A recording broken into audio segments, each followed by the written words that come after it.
Good Tuesday evening, everybody. We're here. We're back on a basketball mostly episode. Who knows? Tomorrow night we're going to preview the men's game tomorrow night against Purdue. I think that's pretty early in the day for me. I think it's like 3:30 my time. Yeah, it's 5:30 Central or Eastern time. Yeah, Central time.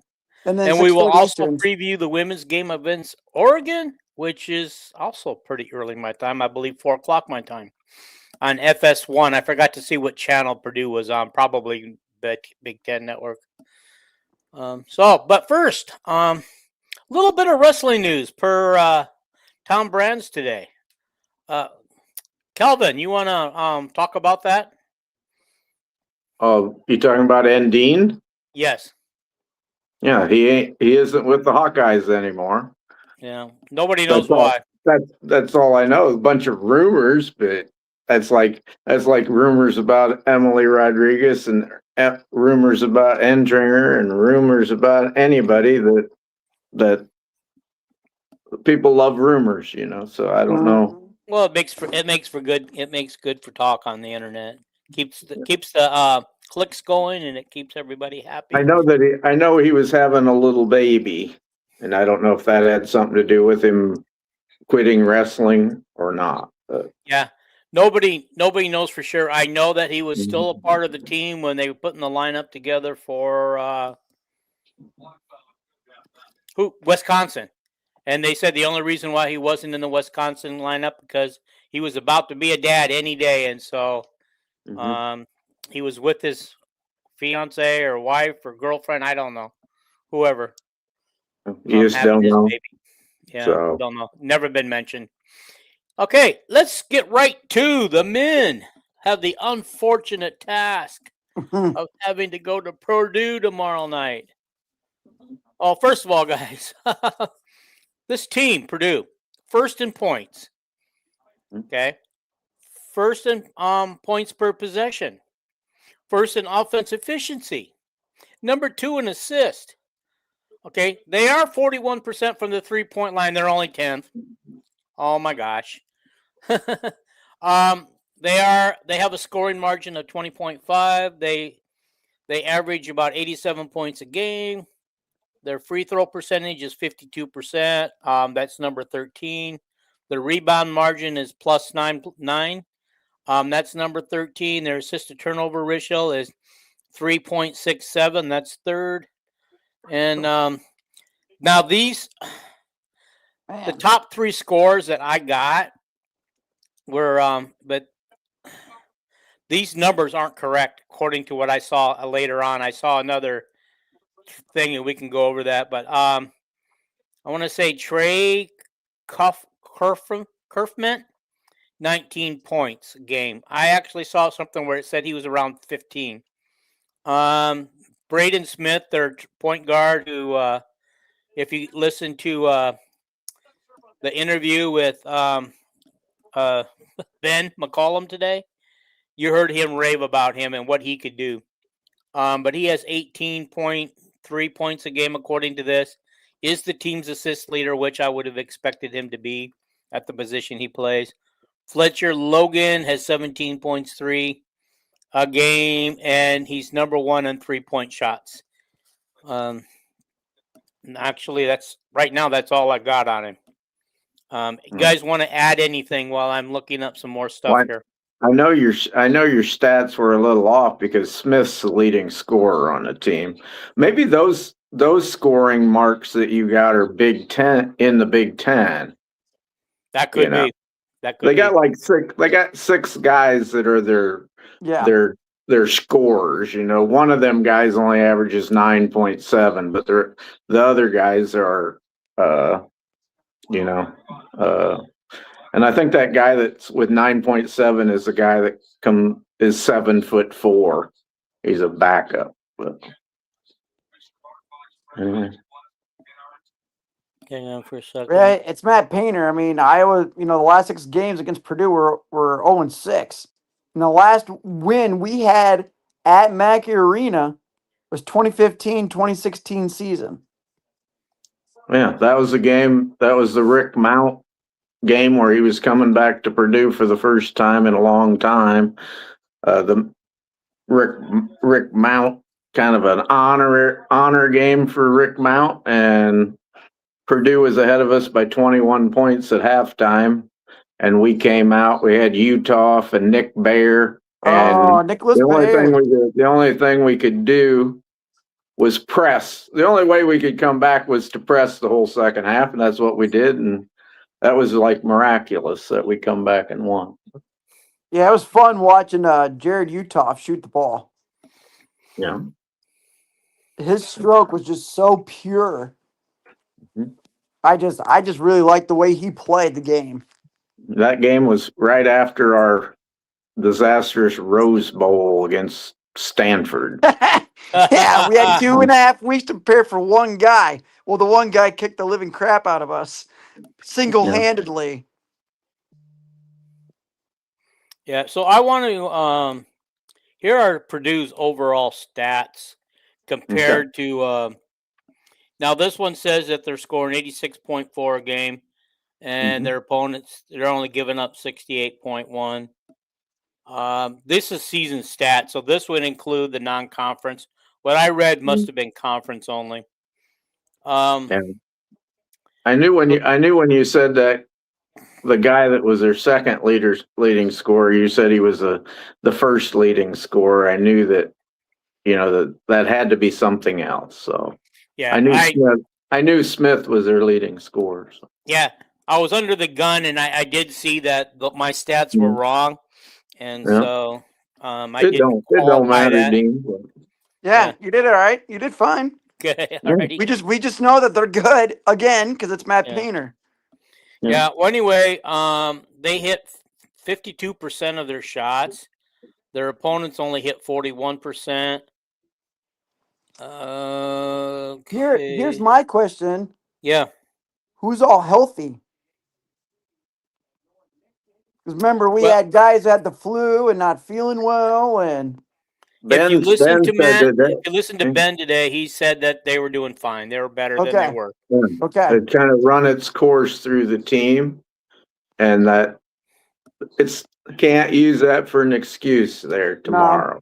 No. So, go ahead with your stats there, Dean. Okay.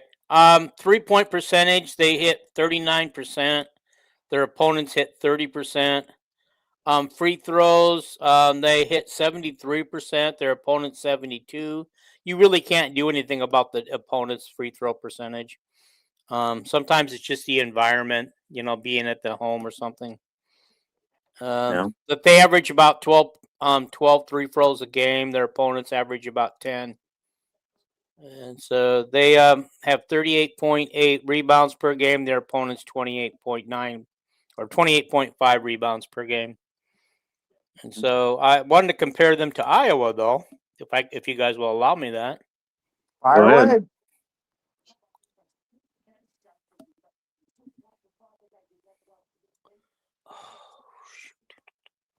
I hope these are the men. Guys, I can never tell if I got the men or the women. Well, if there's a lot of turnovers on your stats, it's the women. That's the women. All righty. This, I'm pretty sure it's the men. Averaging 80.9 points a game. Giving up 61 points a game. Shooting 49% from the field. Their opponents are shooting 38. Iowa shooting 36% from the 3-point line. The opponents are shooting 29%. Okay. What are we shooting free throws percentage? You don't want to know. It's 67%. Good night. Okay, 60, but our opponents are shooting worse, 63. I want to know what was our all-time shooting percent or free throw percentage when Fran was there. As a team. It was up in the high 70s, low 80s. That's what I kind of thought it was. The Iowa record for a long time was the Miller six-pack, and their season was like 78 or something like that. But I don't know if any of Fran's teams I don't know if any of Fran's teams broke that record or not at any point. I was like, dang, if it was high 70s, that's really good. They got to the line and made them when it counted. Mm-hmm. Now we can't even get to the line. No. Yeah. Boy, Iowa's field goal percentage must have dropped a lot if it's only 49% now. But I think the last few games being sick and everything, it probably has dropped a lot. Right. They got off to a horrible start, in the Illinois game. They had how many shots that they didn't go down and missed easy. Oh my gosh. Get that missed dunk by Banks and a couple of those easy lay-ins easy. That might have been a whole new game. We might have pulled that out. I know there for a long time this year, our field goal percentage was like one of the highest in the country. It was like 60% or something. But anyway. Well, also when you're missing bunnies and layups and that percentage will just go down very quickly. And if all you're doing is shooting threes, that percentage is going to go down quickly as well. Yeah. So Iowa's shooting 28% per game. Oh, wait a minute, we got some comments here I didn't see. Maybe somebody's correcting me on something. Okay. Well, here, let's put this up real quick. Some people claim that Braden Smith is the best point guard in America. I would disagree with that, but I'm biased. I believe Tyler Tanner is the best. But Sturts will have his work cut out for him. Like we said last week, there's some good point guards in the country. Lipsy and the guy at Michigan State that's such a great defensive player. I can't remember. Carr? Is it Carr? Something like that. I don't know his name. Spheres or Spores or something. I don't know what it is. But anyway, there's some good ones. I'm sure the guy he mentioned was at Vanderbilt. So yeah, this says that we have 15 turnovers a game, and we're causing 16 turnovers a game. Our assist to turnover ratio is 1.4, 0.8 for the opponents. 8.9 steals per game compared to 8.4 steals a game. Block shots, we block 55, they block 53. Okay. Guys, pray to God that I got the right stats. Those turnovers per game sounds like you got the women's stats. 15 a game? No, that's women. That can't be the men, unless that's in Big Ten play. The man is probably more like 10.1 or something. Yeah, that sounds about right. I didn't think those shooting percentages and stuff were right, but anyway. Okay, here we go then. Here we go. Thank God, because I clicked on my phone. I screenshotted it, but it didn't tell me it was the women or the men. I thought I knew what I was doing. Yeah, I just didn't think when you said 49% shooting, I thought, God, I think the men are higher than that. Yeah. When you said the turnovers, I knew that, boy, that's the women. Okay, the women turned the ball over. So all righty, well here's the Iowa real men's stats then. You guys, you got the women's stats already, people? Yeah, we do. Dang it. Well, we got the women's stats out of the way, Dean. Yeah, we got that taken care of. Yeah. So, that's all done. Points per game for the men is 79.1. That sounds a little bit better. 61.7 for our opponents. Field goal percentage 51. So there you go, guys. I should have known when I read that field goal percentage. That's all right. That's all right. It happens. Okay, 43% for our opponents. 3-point percentage for us is 37%. 30% for our opponents. Free throws 70. We're 76%. We're that good. I thought we were pretty darn good. When I looked at the stats today for Iowa and Purdue, all the percentages were about the same. As far as 3-point, free throw, and field goal percentage. Purdue, I think, was a better rebounding team, but yeah. Anyway, this I took straight from the Iowa Hawkeye website, their official site. It does say 51%, but Vandy says our current field goal percentage is 43.1. It says Iowa is only averaging 10.3 turnovers per game. Let me get there. Our field goal percentage is a lot higher than 43.1. Yeah, that doesn't sound right. Well, it isn't right. Yeah, that doesn't sound right at all because I know it's like we got to be averaging a lot more. Well, I know it's over 50%.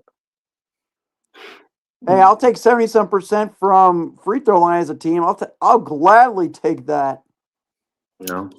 Okay, But this is again, it says we we're gotta get turning over there. the ball. He's got that right. We're turning over the ball 10.3. I'll take that right. too. I said around 10.1 without looking anything up. Yeah, and then Yeah. 14.9 for our Keep hitting the opponent. wrong button here. Yeah, I knew it wasn't 15 turnovers when you said that. I knew that was the Iowa women. So anyway, yeah. Oh, Vandy stands corrected. He looked at the opponents, which was 43%. Yeah. Okay. Alrighty. Well, so that's kind of where we're at. You guys already know that Sturts is our leading scorer at 17.6. He shoots 82% free throws, and his 3-pointers 39%. I actually thought his was higher.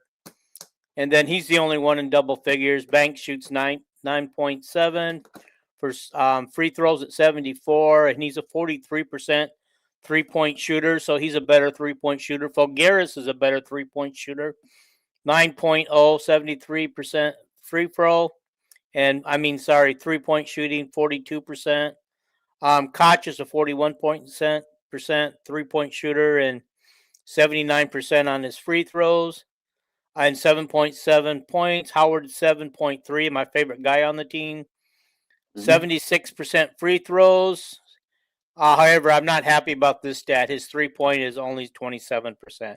I actually thought he was a shooter. I guess he's not. He hasn't come quite around yet. He wasn't a real good 3-point shooter last year at Drake. It was in the 20s. Mm-hmm. But during the summer sessions, Ben said that they kept a book on him and he shot in the upper 30s. But in games so far, it hasn't came up to where he was shooting this summer. Maybe it'll come, But. Okay. Guys, where do you think we are in the Big Ten standings? 10th, maybe. I'm guessing. I'm gonna look. Because we're 2-3 or 3-3. 10th or 11th. Oh, we're way down there. 1, 2, 3, 4, 5, 6, 7, 8, 9, 10, 11, 12, 13. We're 13th at 2-3 and 12-4 overall.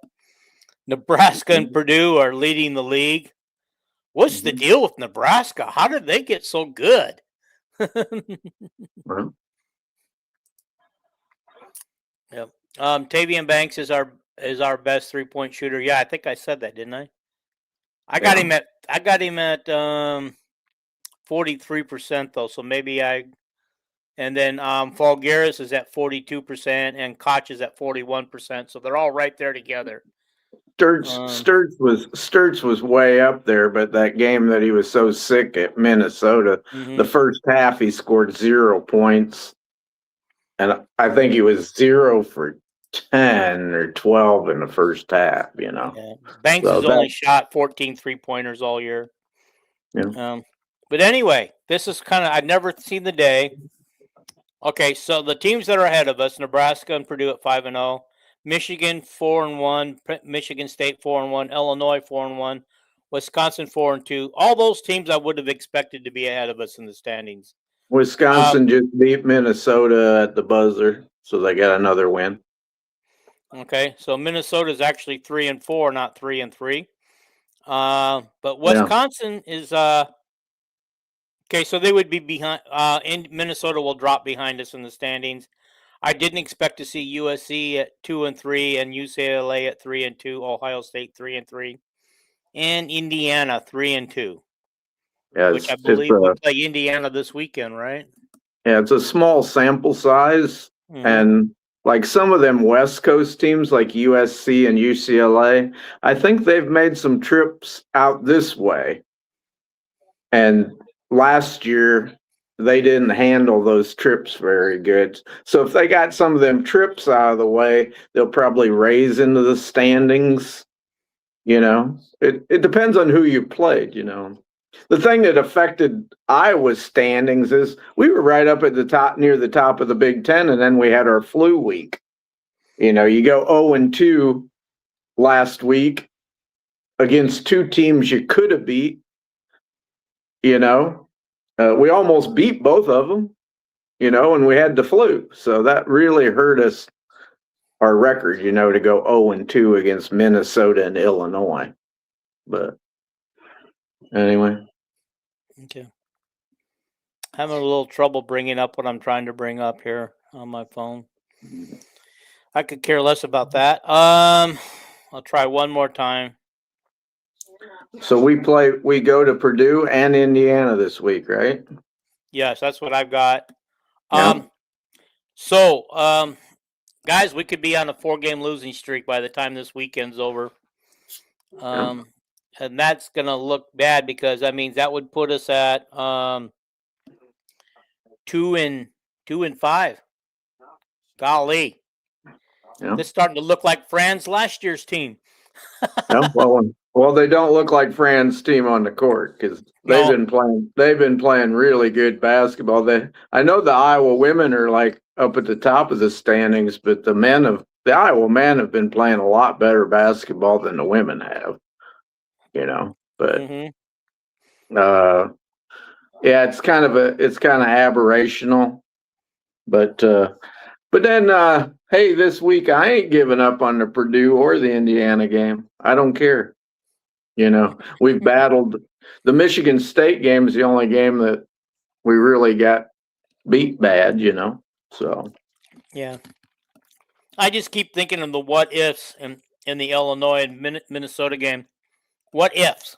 I mean, if we could have played first half like in both of those games, like we did the second half in both those games, we win those games going away. Well, the key to both them games is puking and being sick. Right. Like if we didn't, it ain't got anything to do with cold shooting or anything like that.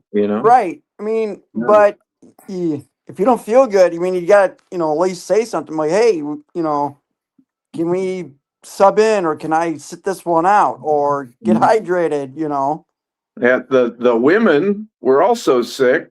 Yeah. But they got damn lucky because they were playing two of the crappiest teams in the Big Ten, and they still almost lost, But fortunately, that's the difference. Like they said, they won ugly, but like I believe Aiden Hayden says, good teams find a way to win, even in the ugly ones. Yeah. That is true. But they don't want. Thank God they weren't playing UCLA and Michigan State or Michigan last week, because then it would have been 2 losses, and by a good margin probably. Yeah. With Oregon coming up, apparently they're not a good rebounding team. They're really. If you've watched them play, they're very fast, athletic. They're going to turn us over a lot. Yeah. But they're not a big team. No, but we can be big on the glass and then hopefully beat them back on transition. Yeah. But anyway, and I agree. We cannot turn the ball over. Yeah, Dean was we were talking about the men. I don't know if Dean has more on the men's games or. Actually, we play smart. I don't, unless you guys have some more on there, because I just got some stats. I didn't know if you guys got any inside intel or not, or anything. We do know that Banks is going to feel better, but I think, as somebody said, that maybe he should get sick like that more often because he had one of the better games this week. I don't think he'd have missed that dunk if he'd have been healthy, but if he'd been feeling good. But Purdue, you just have to know that Purdue is a very efficient offensive team. They're a good defensive team, and they got a 7-footer starting, and then they got a guy 7'4" coming off the bench. Well, can I ask you a question? When has Purdue had a 7-footer? I know that. And that's that's something that gives us trouble. Yeah, we You had. know, I mean, so, if we don't have height that we can match that up, I mean that's a mismatch all over the court. yeah. But But anyway, that's all I know about Purdue. Is they're good? they're just You good, know. and Mm-hmm. it's very hard to beat them at Mackey. Mm-hmm. Yeah. Okay, so moving on to the women. Let's go over the women's standings real quick. Okay. You know, because I want to say this because I don't know how long we'll be here, but Iowa tied at the top, 5-0 with UCLA. And he's not wrong. He's not wrong.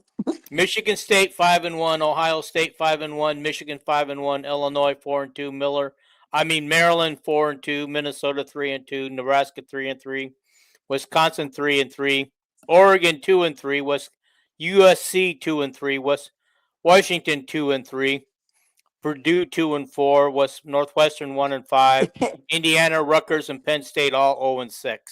You can tell about these West Coast teams besides UCLA. The rest of them have a losing record. What's that? Said you got to think about besides UCLA in the record wise, conference wise in the Big Ten. Washington's got a losing record. Yeah, USC's got a losing record. Besides, Yeah, but like I said, most of these West Coast teams coming to the East Coast Yeah. or Mhm. Midwest, we're gonna have a hard time. And same when we go out there. But to be fair, USC is missing Juju this year, and now they're missing Mhm. another star player out Yeah. with an injury. So I mean, they're having to do this Mhm. without two of their top guns. Right. They're good. They're good teams, and they're going to get some home cooking here.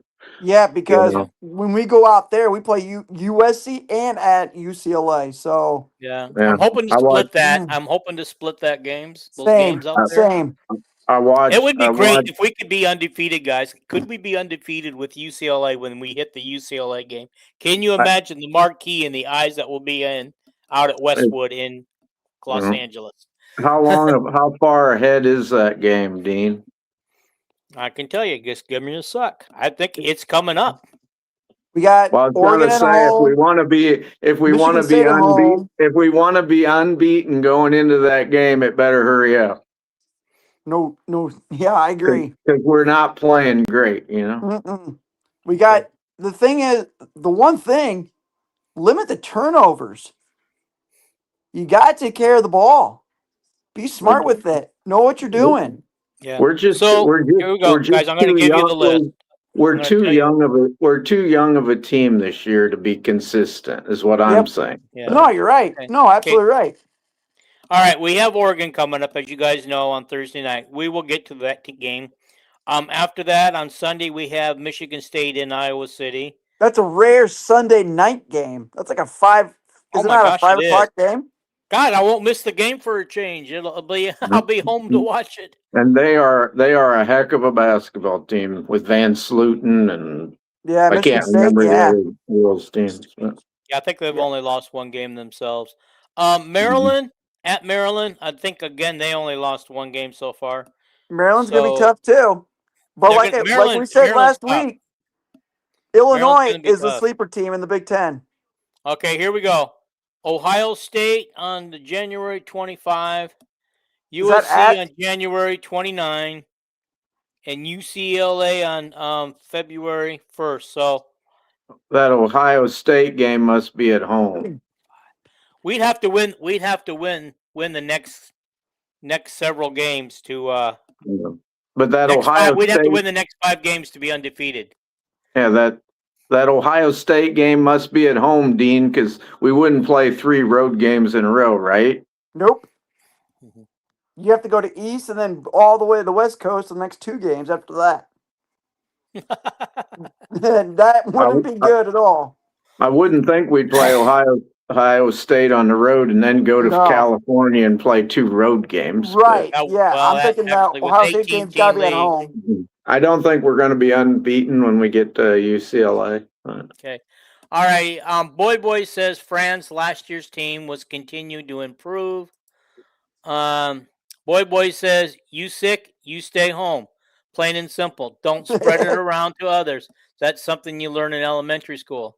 Little tough when you're on the level of playing basketball level they are We aren't in clue you in. We're not in elementary school anymore. And if you can put one foot in front of the other, you're going to play in college or the pros. So, and you're getting paid for it. Why not? No. Why not? Anyway, we all know in this age, money talks. Yeah.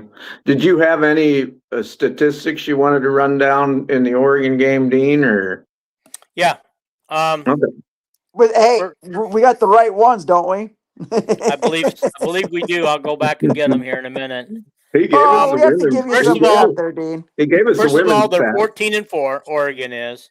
I just wanted to point out their 4 losses were to Stanford. They lost 63-59. They lost in double overtime to Michigan at Michigan, I believe. That was at Oregon. 92-87.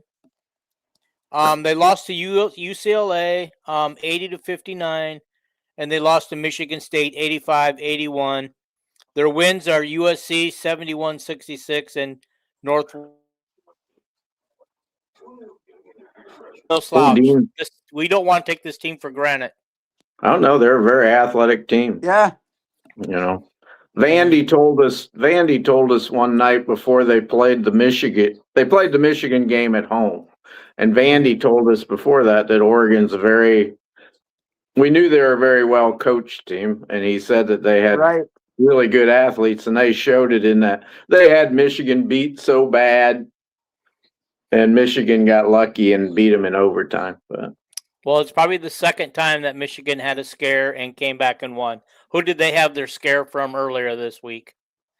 I don't know. I know they scared the hell out of UConn. Michigan got beat by Wisconsin, didn't they? Yes. That's where their loss is. Pulled that one out of my rear end, Dean. Are you surprised to see Wisconsin at 3-3 this year? I am, because I knew that they got a good coach.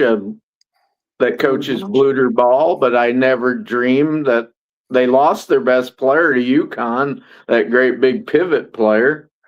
Yes, I'm surprised, but I'm not surprised about Illinois. Me either. You cannot sleep in Illinois. They got a good coach. She knows what she's doing.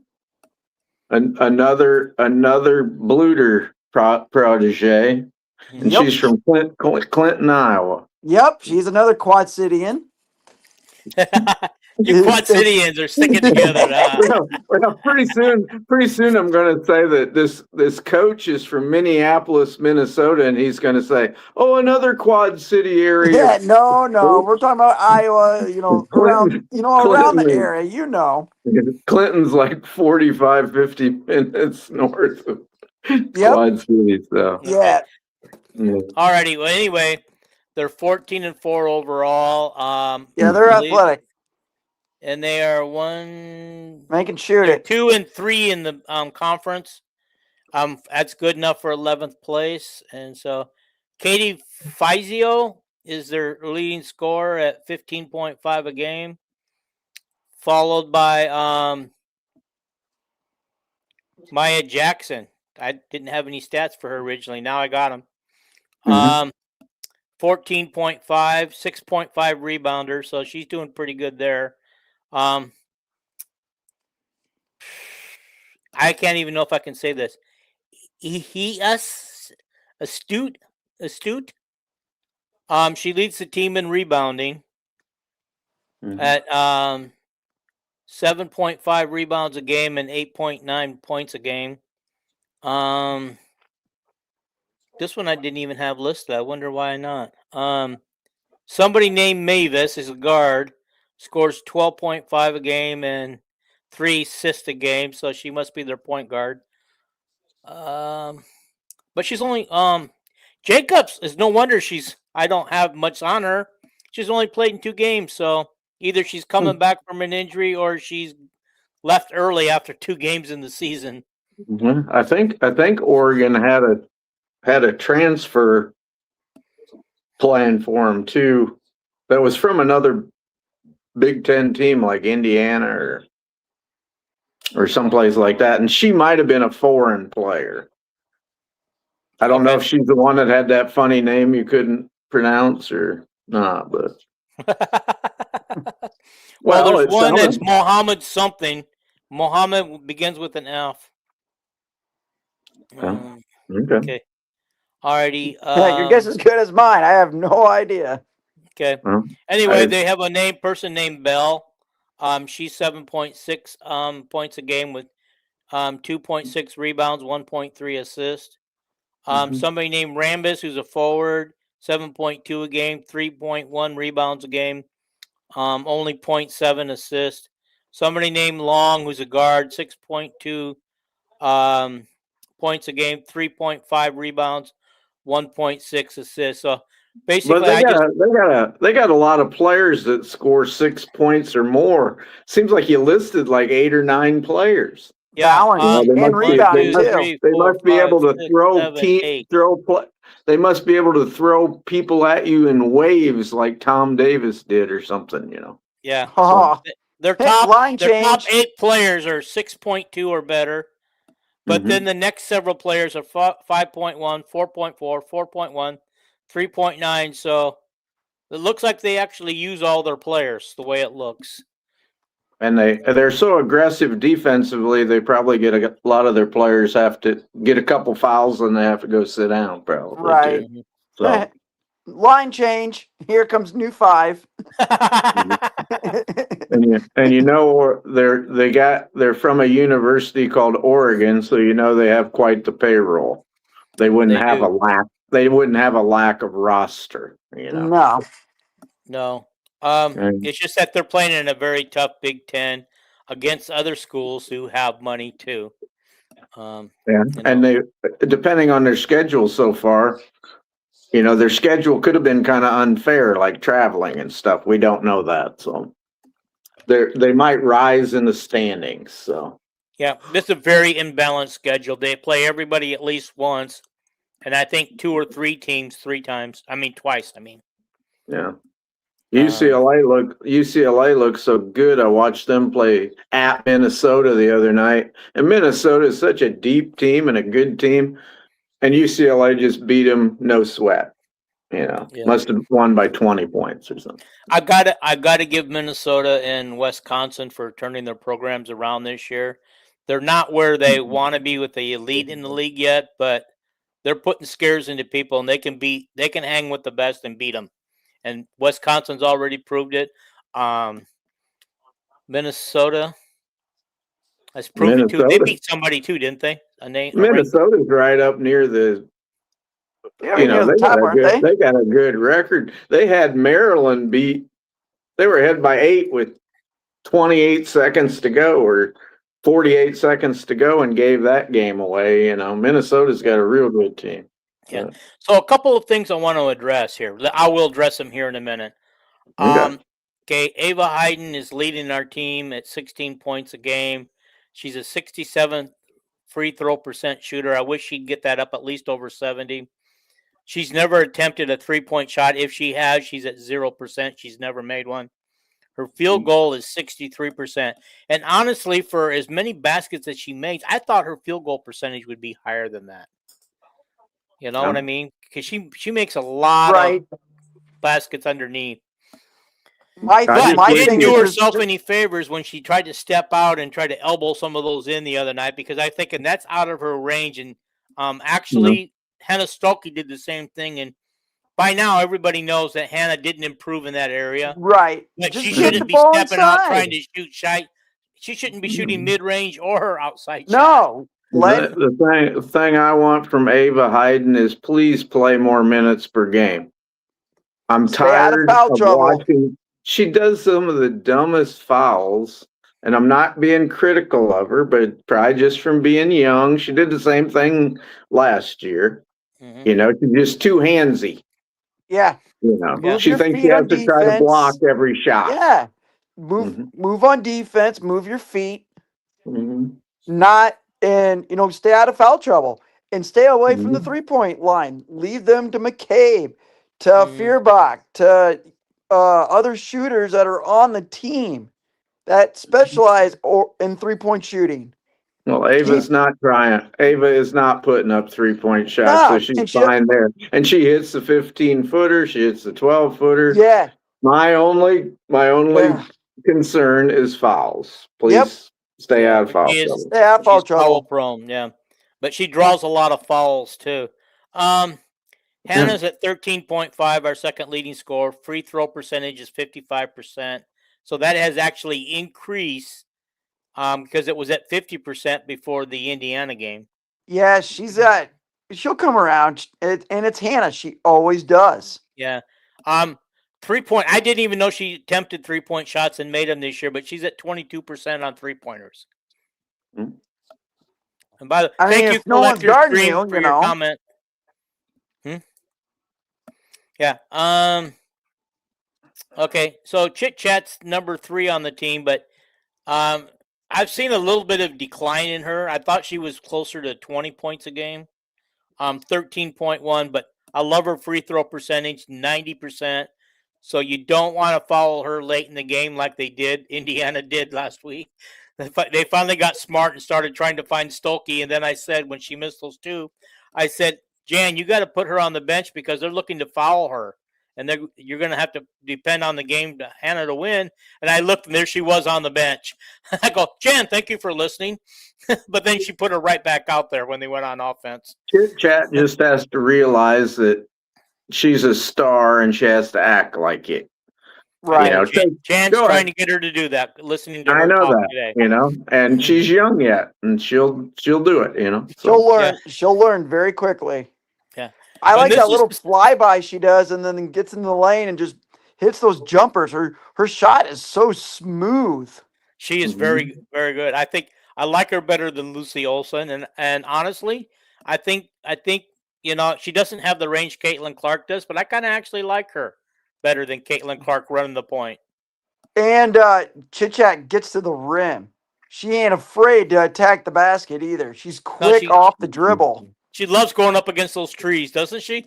she don't care. She's got that mentality going, okay, I know I can get to the rim, but I know I can step out and shoot it. And she has the distance. Yeah. Okay. Hey, Kelvin, we're going to just interrupt this real quick. T. Hink has a question for you. Kelvin, do you have any intel on the defensive tackle from Temple? From Temple? You talking about Bryce Stevenson that we signed? Or was he from Temple? He was from Holy Cross, wasn't he? He was from Holy Cross, yeah. You got it partly right. Okay, I don't know. I think. Well, hell, I got it written down right in front of me if I'd look down. Okay. Yeah, with all your notes there. Who's from Temple? Yeah, he's from Holy Cross. Holy Cross. I don't know anybody. T. Hink, spill the beans. And something better than that, why don't you get your rear end on here one of these nights? So. Yeah. Okay. Collector's Dreams wants us to please like his site, Collector's Dreams, and subscribe. So okay. I'll just put that up there. I'll think about it. T. Hink, Kelvin. Okay, T. Hink, does this mean you have some intel, or you're asking Kelvin for intel? So he has it. He usually has intel. Okay. All right. Is it a guy with an African name? We're gonna go back to and see what he comes back with. We're gonna go back to our women's talk, and then we'll come back. We'll come back to that when he answers us on that one. I talked about the guy from North Dakota or wherever he was from that had committed someplace else in the portal. He had a long, like an African name, and that we were trying to flip him from that transfer site. I don't know whether that kid was going to Temple. I don't know if that's who he's talking about, but I mentioned him early in the podcast. Okay. All righty. Okay, here we go. Taylor McCabe, 8.6. Her free throws are only 67%. Guys, she's got to do better. For a shooter, you don't usually see shooters shooting that low in the thing. I firmly believe everybody should be 75% or higher. but at least get it to 70%. If everybody was 75% or higher, we'd have an all-time record shooting free throw team. Mm-hmm. That's true. That just don't happen, but No, it doesn't. It doesn't happen. Okay. Thank you, Collector's Dream. He's not asking for himself. He's asking for people to sub to our great channel. Thank you. I appreciate that. Yeah, Share the content. I agree. Share it out there. Take this video and share it with all your friends. And ask them to subscribe to it. That we would love that. The more the merrier. Yeah. Right. I've gotten some feedback from Canada, Dean, all my horse buddies, and I share it out and they go, Kelvin, we've been watching this and we kind of like it. So you noticed our views, our last show was over 300 views in like a little over 24 hours. Yeah. So what about that? If you go back, a few of our shows have gone over. Recent shows have gone over 300. Yeah, and some of them are. Is there a comment there? Yeah. Okay. T. Hink says his name is Kahil Poteet. Oh, Poteet. It's the Temple DT. Yeah, he did visit. He visited, but he hasn't made a decision yet. Okay. Yeah. Is that the one that somebody on On3 said that he confirmed that he'd visited already? Yep. Okay. Yep. Somebody asked, whatever happened to Poteet that Kelvin Bell was following, and so Blair, the recruiting expert, called him up and said, "Yeah, I was there and I visited. I'm still making my decision." So okay. Anyway, but alrighty. So McCabe also shoots 38% from the 3-point line. Field goals are 39%. I mean, her 2-pointers. Mm-hmm.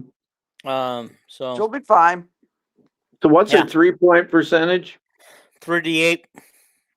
38. So she shoots about all 3-pointers. That's why her 2-point percentage is not high. Right.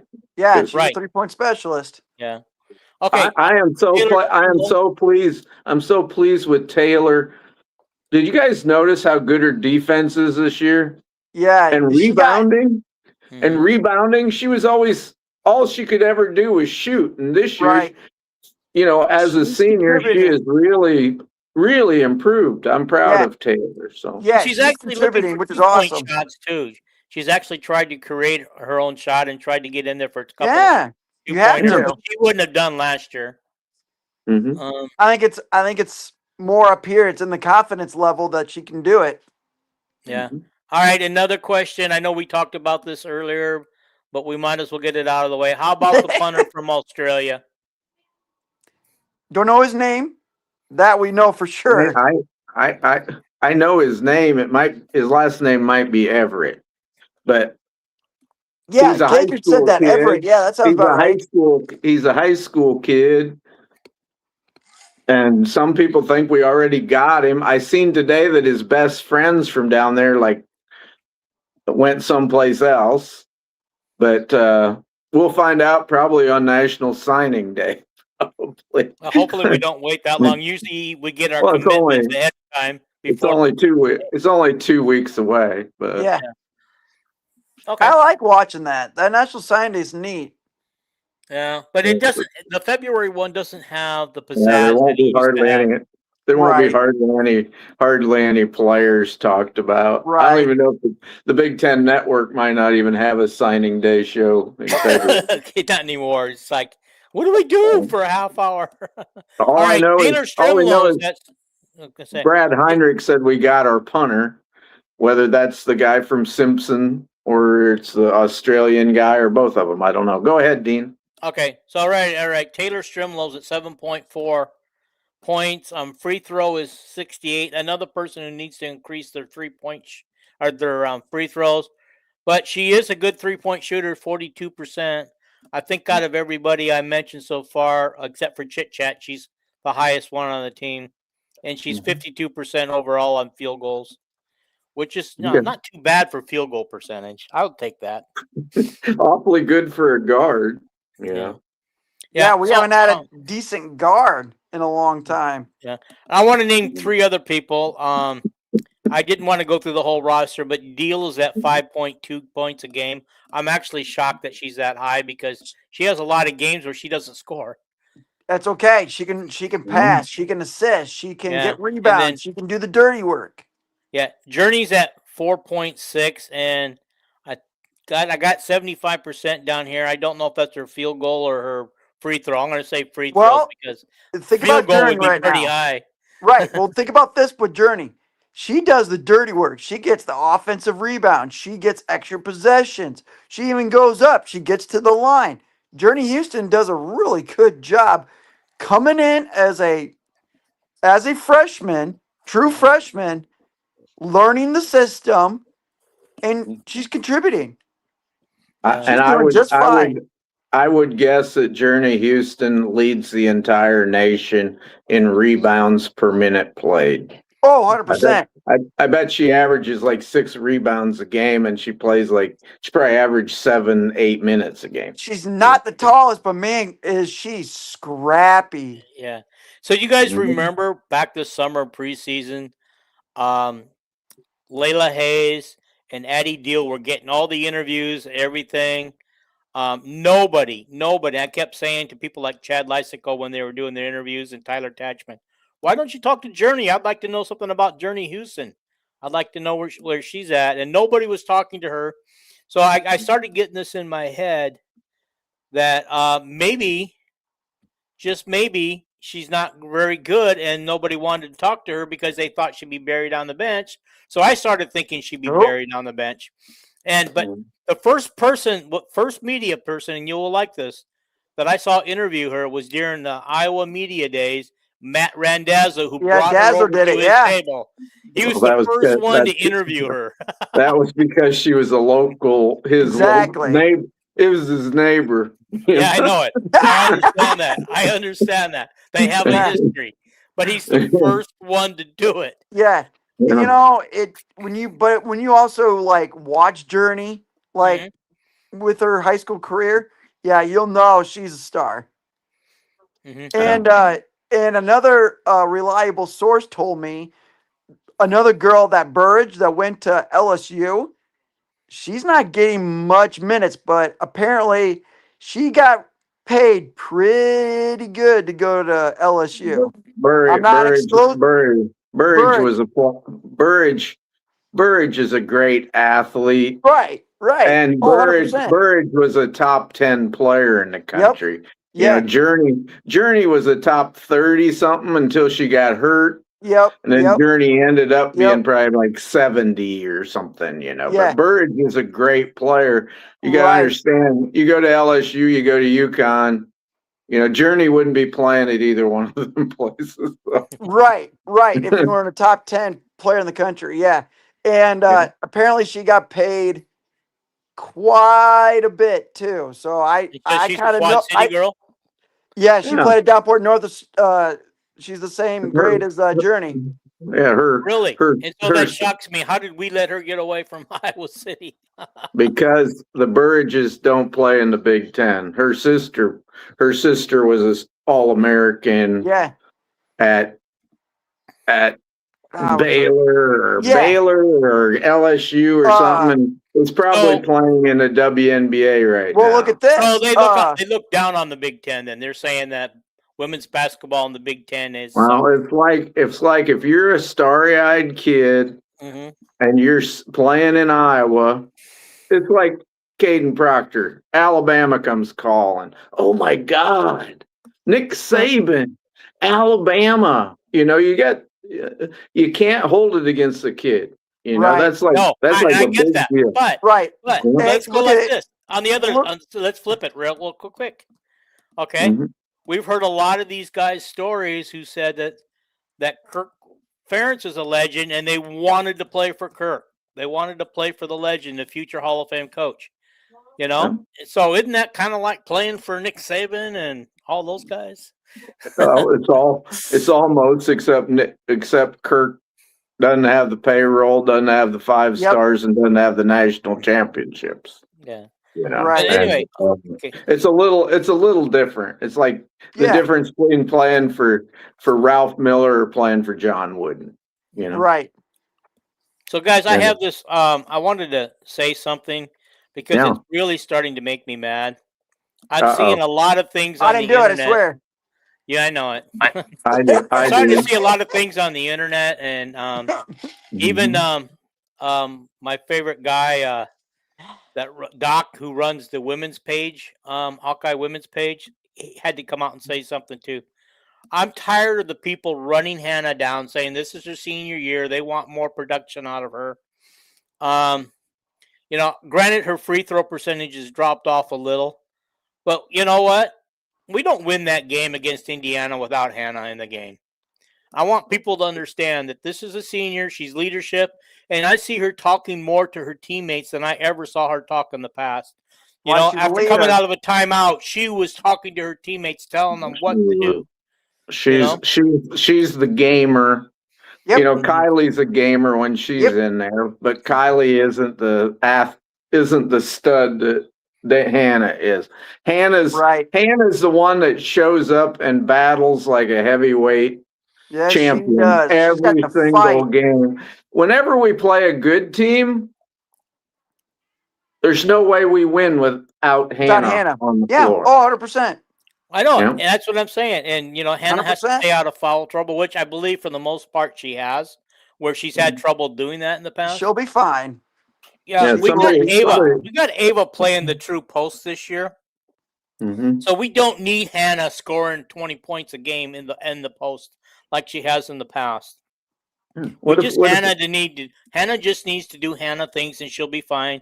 And I'm sure she's working on her free throws because Hannah's a gamer and she's not going to say, "Hey, 55%'s okay. I need to work on getting that." It's like if Iowa fans, when Ed Horton was playing power forward, Hannah's spot for Iowa, if they'd expected, well, how come Ed can't hit a 3-pointer? Hannah's the same type of player Ed Horton was, and I put on the Facebook, somebody said something bad about Hannah, and I got to be the first comment on it, and I said Hannah is an all-time great at Iowa. She's probably top 10 scoring and top 10 rebounding right now, and the season ain't over. I'm talking about career. Yeah. Right. Yeah. Yeah. No, I think she's doing fine, and I noticed that watching her at the Indiana game, talking to her teammates, she has come a long ways. She is actually got a lot of fight. She's got a lot of grit. And sometimes I think before when Kylie was healthy, she kind of let Kylie do the talking on the floor. But without Kylie, she had to do that. And of course, Kylie played limited minutes the other night, I think, if I remember right. We've been playing because Kylie's been out so much lately. We've been playing with 2 seniors on this team, McCabe and Hannah. But I know Kylie's a really good defensive player, but Hannah's the best defensive player on the team. Yeah, no, and I just wanted to get that out there because it's really making me mad. And the other thing that's making me mad is I got one more. Very good comment, Dean. So the other thing that's kind of making me mad is everybody attacking Addison Deal, saying that her game hasn't translated to the Big Ten or college basketball. Yes. Here's my thing. Okay, go ahead. I'm going to let you speak. Here's my thing. I'm going to protect that girl, though. I'm going to tell you right now. 100%. I watched video on Huddle, and I'm like, wow, this girl can play. But then when you come and do, it's different transitioning from high school to college. You got a new playbook. You got a new system. Let the game. I always tell these players, I used to help, coach girls basketball, just volunteer, and I said, hey, you got to let the game come to you. And with Addie, it will. She can take somebody off the dribble. She can shoot it from deep. She can take it to the rim. She's got to let the game come to her. And she'll develop that over these years at Iowa. Yeah. That's why we have the coaches we have. All anybody has to do, Stremlo's playing pretty good this year, right? Yeah. Pretty good stat line for somebody that doesn't start. 7 points, Like the bench. I like the bench scoring. 3 assists, 3 rebounds. Shooting or 3-point percentage is way up. Check her stats last year. Probably ain't as good as Addie Deals. And Addie only gets these like 6-7 minutes to play a game. And she either is going to really burn it up for them 5 or 6 minutes, or she's not going to be good. Yeah. So the stats really don't show, right? And give the girl a chance. Yeah, let her shine. We know she can. That's why she got recruited. Caitlin Clark is a once in a lifetime player that's good from the start. I saw her playing in 8th grade. No freshman is going to come in and tear it up. No, Caitlin started, a little bit of, her freshman year, and then all of a sudden it just picked up from sophomore year on. Yeah. I think we're all to blame a little bit for the expectations on Deal, is because I think a lot of us thought she was going to come in and start right away and that Caitlin Clark. I think a lot of people thought she was going to be the next Caitlin Clark. And I'm going to tell you, I kind of bought into it too. I just thought there's no way they can keep her talent off the floor, but I knew she was good. Yeah, she's good. She's good, and she's going to be great for Iowa before her career. Yeah, she's not a high school All-American for nothing. Let her talents will speak. Yeah. Hey, you know what? I also wanted to say what I was going to say. Go ahead. No, go ahead. I was going to say one more thing about Strimlow. Talking about her stats last year. Last year, she was fighting for playing time once we hit the Big Ten, and Mulaney was getting all the playing time. Using her for defense and everything, and occasion 3-point shots and stuff. But now it's kind of flopped. I mean, Strimlow's she's grown up this year. She's shown what she can do, and for whatever reason, they're not using Mulaney at all now. Mulaney's basically garbage time, and I'm sorry. I don't like that because we know what she can do because she showed us last year. Once Strimlow started, she had a pretty quick start last year. Defensively and everything, she was a crowd favorite. And but then once she struggled a couple times, I think it got to her, and then she really pressed. I bet if you looked up Strimlow's stats last year, you'd probably say like 2.2 points a game. I'm just guessing. 2.2 points a game and like 4 turnovers a game, and it probably said 3-point shooting 22%. Yeah, she didn't shoot a lot of threes last year. This year, I think Dean just said she's shooting 42% from 3. If I remember what Dean said, right? But she's getting that confidence to shoot that 3. That's what Addie Deal will do next year. Yep, her stats will increase. Just give it time. Yeah, just give it time. Alrighty. I did mention though that we're playing Oregon this Thursday night at 6:00 your guys' time in the Central Zone on Fox Sports 1. So okay. And then the big Michigan State game at home. I think it's on Sunday, isn't it? Sunday night. It's Sunday at night. Sunday night.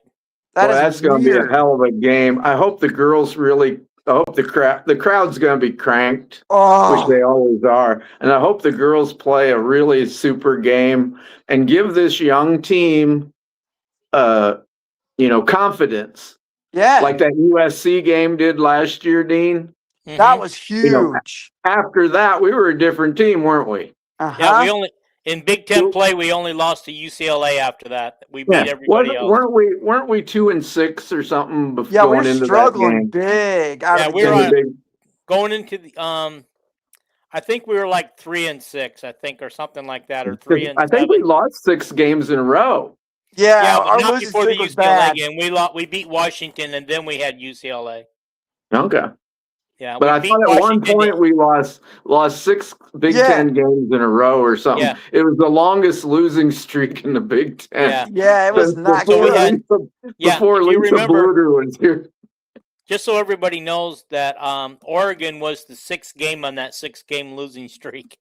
And so I think we lost by 1 point. Yeah, and that's 49. When Jan said to everybody, I'm not worried. This team is so close. Then they came out and beat Washington. And then they beat UCLA, not UCLA. I'm sorry, USC. USC. On a USC. Caitlin on Clark. Caitlin Clark Day. Yeah, Can and we that move was the Caitlin game. Clark That Day was the game. That was the game that Lucy Olson appeared. She went I off. think she scored. I think she scored like 14 of her last 16 points in the game. Oh my God, And- she was on and fire she that took- game. She took the did game what over. she did what Jan wanted her to do all year: take over the team. Yep, Yeah. exactly. You know, And that's what Jan told her. I mean, because Lucy, being the nice person she is, she was holding back because she didn't want to make anybody on the team mad. And I bet you Chit Chat's kind of thinking the same thing. They both kind of like Jan's trying to say, hey, you're my point guard. Take over the game. You know, shoot when you got to shoot, pass it when you Yep. got to pass it, but be in charge. Yeah. You're the guy out there. You're the person. And If we got when Lucy got that in her head, yep, we started winning a lot of games. And that Yeah. same with Chit Chat. I'm just hoping gotta that we take- upset some teams this year. right.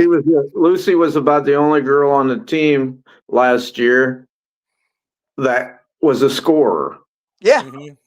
You know, Oh, she was a scorer at Villanova. A Folter wasn't healthy. You know, Right. and So she right had at the to end do of the the season, bulk of the right whole, at the end of the season, right at the end of the season, Ava Hayden became a scorer, but it Yeah. was not until the Big Ten tournament or something like that. But Yeah. anyway, Yep, that's when she came alive, was the Big Ten tournament. yeah. So anywho, What's next, Dean? I'm going to finish it up. You wanted to say something about women's basketball recruiting, and so you had something to say on that. Oh yeah, I gotta look at that. When you sent it to me today, I gotta look at that. I didn't get a chance to see what you sent me. I tried to click We got over and try to read about it. We got 3 girls coming in for the Michigan State game. One is named Claire Stoops. She's a 2030. Is that who the last name I'm thinking? That put her in 8th grade or 7th grade right now? 8th grade. 8th grade. And she's from, let me finish. she's from Indiana and no relation to the Stoopses. Okay. And she's like a guard and very highly recruited. I don't know what her chances are. And the other, I was going to say something else about her, but I can't remember now. And then we're getting 2 sisters to come in from Minnesota, Mila and Ashley Wilson. And they're both very highly recruited players. And one is 2028 and the other one's 2030, I think, also. What high school are they out of in Minnesota? I don't know. Something Hill High School. But they all, the 2 girls play on the what do you call it? The all Iowa AAU team. Yeah. Where Caitlin Clark and and Jenica Lewis and all them and Addison Bjorn played. And they're all coming in. We know that Iowa got a commitment from a girl this week that they say is going to come out maybe sometime during next week, that it'll become official. And some people think it's a girl from Wisconsin, could be one. I doubt if it's these girls that are so young, but there's a couple girls from Wisconsin. It could be one, I can't read her name, is Jada. She's a left-handed point guard that's 5'10", from Wisconsin. Jada, I can't read my own writing. It could be her, and she is left-handed, and what a passer she is. And last year she only shot 28% on 3-pointers, and this year she's like close to 40%. And again, she's not a senior. Right. I'm trying so how to many read. girls do you think? 5'11" point guard, 20. She's 27. So she'd be a junior. Yeah. Okay. So who do you because we know now that Jan and it was Abby, right? They went to Wisconsin Missouri to watch the Sophie Cunningham tournament. Okay, we know that. They didn't go to the Sophie Cunningham tournament. They went to Wisconsin. No, that was the assistant named Walker. Yeah, went down to Sophie Cunningham. That's where you said Levine's sister was there. And then there was the player from Quincy, Illinois, that's so good, that was down there. And then Barrett, she went out to see Walitsko and all them good players play in California, all on the same day. Yeah. You know, the day before the Indiana game. Yeah. I'm surprised that when they flew, the one that flew to Missouri to watch the Sophie Cunningham tournament, that they just didn't have Callie tag along with them, so Callie could watch her sister play in the tournament. Well, she was flying to Indiana at the time. They're going to Indiana, yeah. Yeah, they were on a plane to Indiana, and the coaches were elsewhere. I'm sure. Probably Okay. probably Duez Henderson's wife, the post coach, was probably with the team, and they got like five or six coaches and stuff. So, and we now know that Abby Stamp and Jan Jensen were in Illinois, because I was in Wisconsin, because they put up a picture of them eating cheese curds also on the internet. So, you know, the girls were getting from Wisconsin. You would think Wisconsin coach would be on them like no other. Well, they are. Don't think Yeah. I'm sure. Right, but I mean, You know, you heard Dean complaining about Burridge going to the elite LSU. right, but, yeah. Well, That's what the Wisconsin fans are complaining about when the Wisconsin girls go to Iowa all the time, Right. because Wisconsin's a down program. Yeah. Right. Okay. So here's the deal. Yeah. So Wisconsin's been down, so that's why we were able to get Stremlow and Mulaney out of Wisconsin. But now it's going to be tougher. I mean, Wisconsin's showing some improvement, and I think some girls in Wisconsin would be excited to play for their in-state team. So we'll see. Right. We'll see. I mean, Iowa might have a little competition to pull any girls out of Wisconsin from here on out. And one of the hotbeds for women's recruiting in the Midwest is Minnesota. Always has been, and now Minnesota's starting to get them. You know, we want Chloe Johnson so bad. She is such a great player. You know. And we're striking out in Minnesota, dude. We're striking out in Minnesota, all the good ones. Well, the only one we've stuck out on so far is Greenway's daughter. Right. And I don't think she wanted to go because of the pressure of her dad's famous, right. You know, at the University of Iowa. Greenway's little sister gonna go? The Greenway, the Maggie committee. She isn't quite as good as her sister, but she might go to Kentucky too. You know, I don't know, but might want to play with her sister. Right. And there's so many good players. There's so many good players around. Right.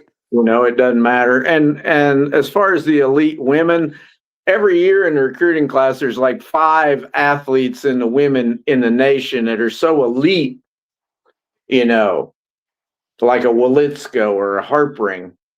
You know, but after you get out of them top 5 or 6, there's not a lot of difference athletically between Jenica Lewis and Journey Houston, even though Jenica Lewis is number 12 in the country and Journey Houston is number 40.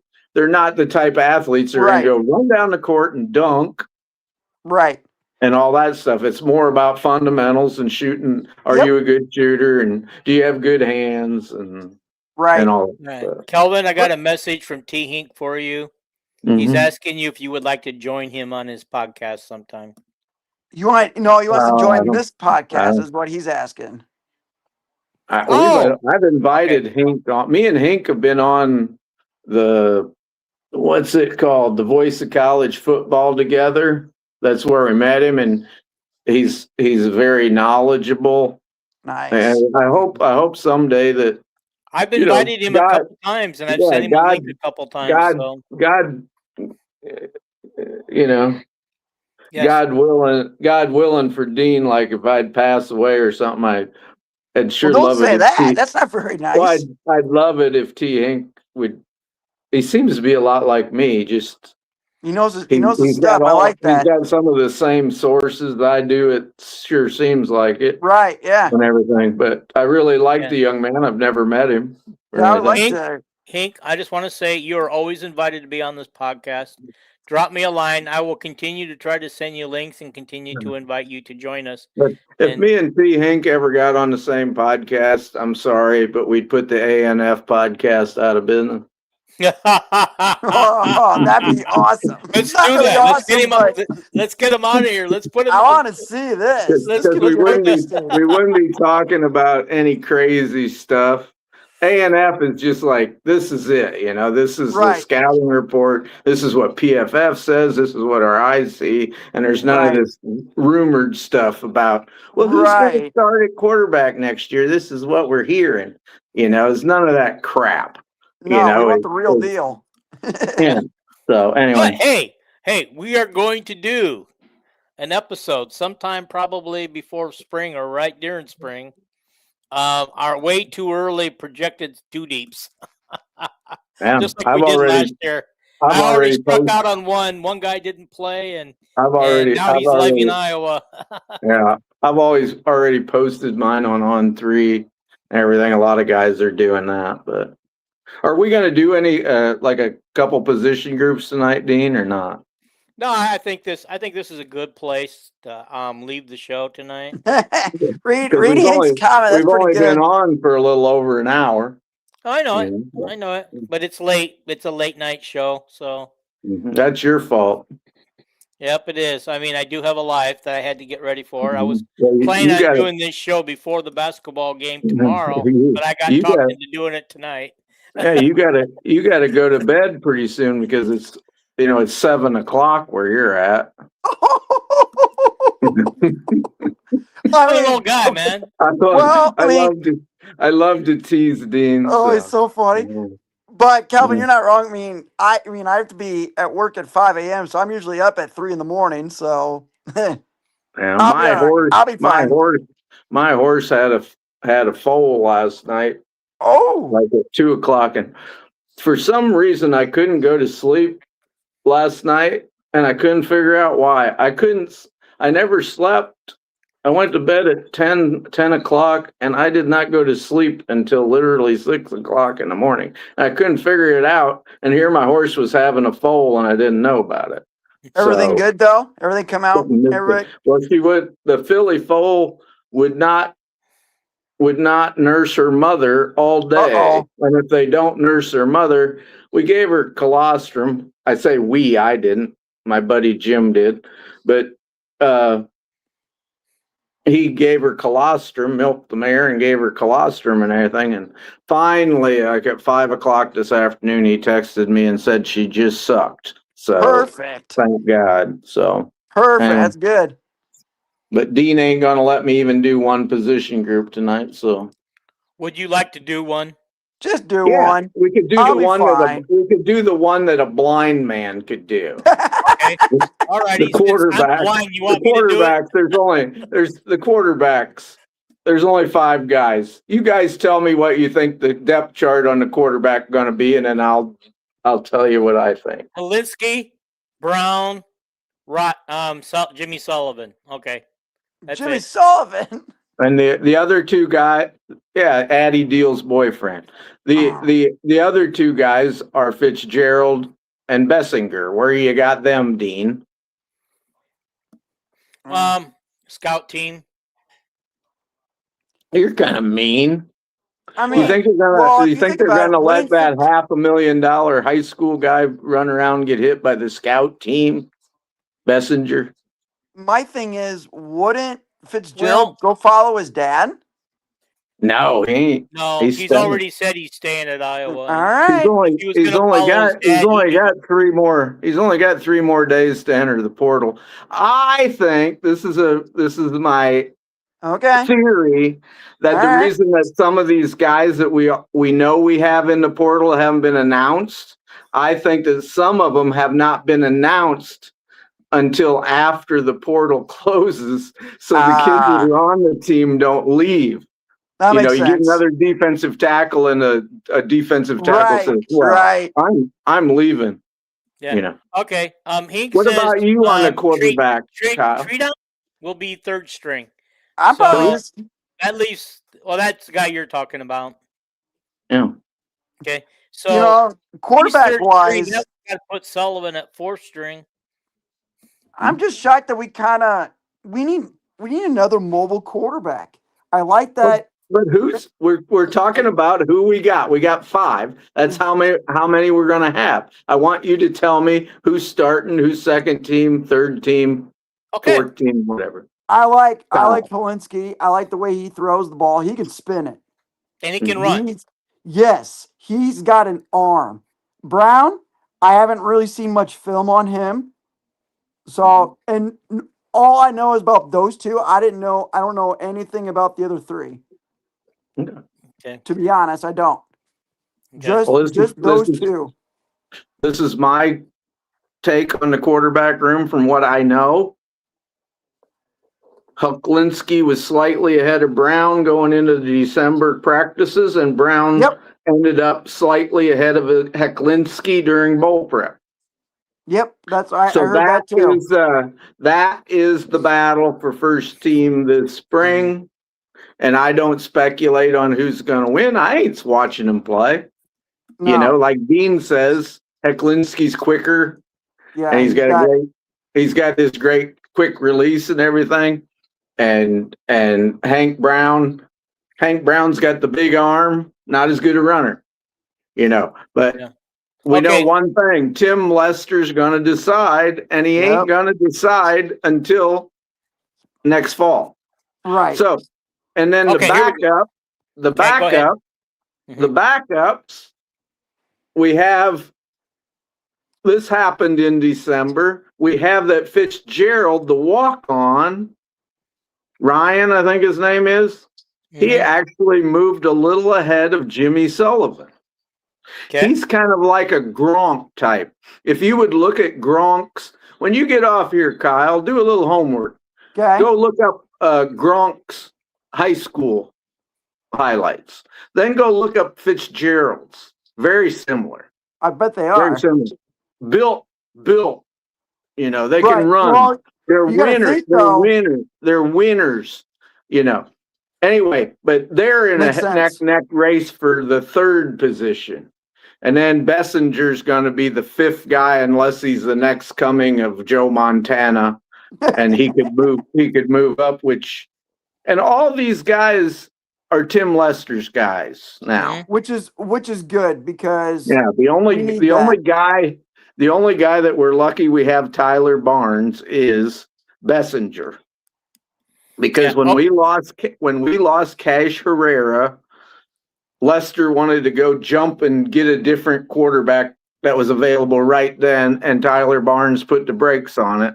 And he said, "No, my favorite quarterback in high schools is Bessinger kid from Utah, wherever he's from." Yeah. And he said he's number 50 now, but he's going to be a lot higher. He's committed to Boise State. Tim, let's try flipping him. And he talked Tim down off the ledge from getting a crappy quarterback.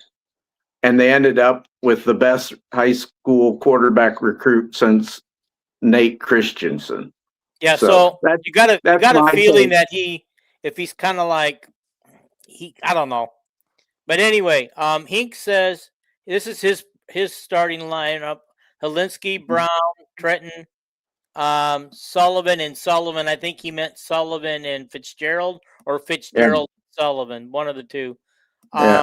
Okay, Doc P says, surprise, a couple tight ends haven't left. Surprise, Hestringa doesn't leave. Hopefully he gets that red shirt. Hopefully he gets that medical. Yeah. What's the last one? Hestringa's not leaving because Hestringa's going to be the starting tight end next year when he's healthy.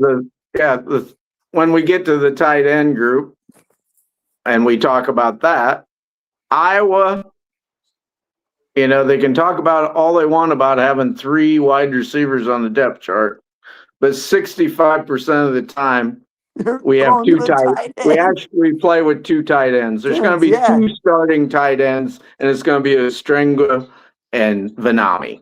Oh, Vanami! Oh my goodness!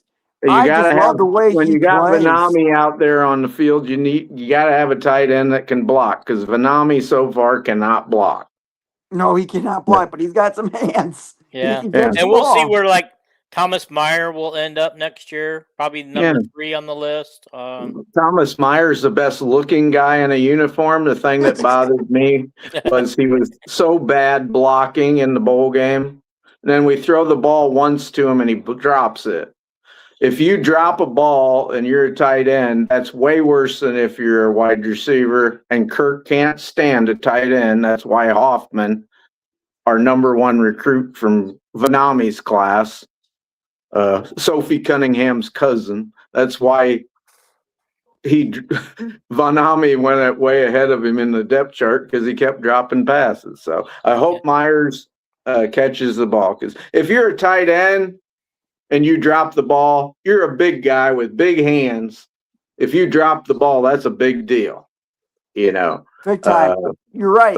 Tight ends don't have to make crazy, miraculous catches. No. They just need the ball that's thrown. About every tight end, the ball is going to be thrown right to you, because it's not a long pass for the most part. Yeah. And you better catch it. And that Meyer dropping that, I know he's a stud. If he keeps dropping balls in spring practice, he'll be our defensive end next year. Okay. So anyway, Doc says Fitz will never see the field. Then Doc says Ostringa won't be back until the fall. I forgot that he probably needs more time to heal. Ostringa is way ahead of schedule. Okay. How long is the show going? Hack, we can continue on. Do you want to get on? I sent you the link. Come on, get on.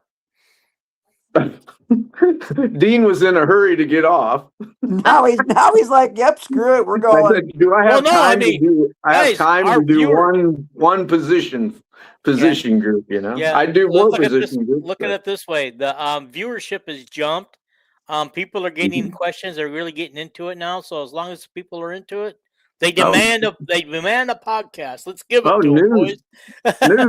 News. Marco is back in the portal. I heard that. I wonder where he's going to go. I don't know, but I don't think it'll be much higher than Elon. Mm-hmm. Dean, when I put that up, Dean goes, maybe he'll come back to Iowa. And I go, not if you want Tim Lester to stay at the school. I was being sarcastic. I knew he wasn't coming back to Iowa. Okay. Okay. So Doc says that Brooks kid originally committed, then decommitted, and ended up at Texas. Hit the portal. He hit the portal today. And Iowa, Kirk Ferentz will not be interested in the guy. He's 6'8", 350 pounds, and he started 3 games at Texas as a true freshman, the tackle. So, okay. So what's wrong with that? What's wrong with going after him? Just because he changed his mind? He's not a real character guy. Okay. And I don't know if you've heard what I sent you that Signetti said. In his interviews leading up to this national championship game, Signetti's like talking to Kirk Ferentz, He said family and character are a big deal, and I don't think Kirk would be interested in that kid, but he was at Cedar Rapids Kennedy last year. He moved from Georgia up here to Cedar Rapids Kennedy, committed to Iowa, and then he decommitted. And everybody thought he was going to go play for Georgia, and he went to Texas. He's like a 4 or 5 star offensive tackle. Okay. Yeah, you're probably right. I mean, he's probably doesn't have the character that Kirk would want. I just heard that Iowa ain't. When he went into portal today, that Iowa isn't real interested. But I don't know if that's true or not. So. Hack says that Marco is going to struggle to stay healthy. Has struggled to stay healthy, and we knew that. We knew he was having issues at the end of his career at Iowa. Which is, I'm probably sure if he had stayed healthy, we would have seen him. I'm sure. Well, I don't think Coach Lester thought he was a very good passer. So. Okay. All righty. Well, this looks like it does a good place. I think we're running out of topics here, so let's jump out of here. I want to appreciate everybody. There is one more comment. The Driftless Iowan says, prayer for the occupied neighbors to the north. Okay. Oh, Minneapolis. Yeah, that's getting into politics a little bit, but Yeah. I hope Don't take it. I hope everybody has the golden rule within them on both sides. So Yeah. Driftless, I know we want to keep it Iowa oriented. I know that there are very, very strong feelings on both sides of this. So well, you tell Chris Vandy that we want to keep it Iowa oriented. That way we won't hear about Vanderbilt every damn topic we bring up. all right. I'm not gonna lie, I learned a lot from him. He was hopefully I don't mind him. I don't mind him. I hope I can connect with him when I go down to Georgia. I know he's very upset that a crappy defensive player from a crappy team like Iowa just got a bunch of money to go play at Vanderbilt named Brian Allen. So I know it's got to make him very depressed to get an Iowa guy on deep from our knowing defense. that he can actually play some defense. But anyway. All right, guys. I want to thank you guys for watching. I'm happy for Brian, and best wishes. All the guys that left Iowa, all 8 of them. Best wishes to them, and God bless them. So, all righty, guys. Thank you for watching. You two guys. Thank you for participating. I do feel like it was a great show. Guys, share this with everybody. Hit the subscribe button if you haven't already. Share it with everybody. Calvin shares it out. Kyle, you do me a big favor by sharing it out a little bit. I'll try and do that. Share it to Matt and tell him to watch.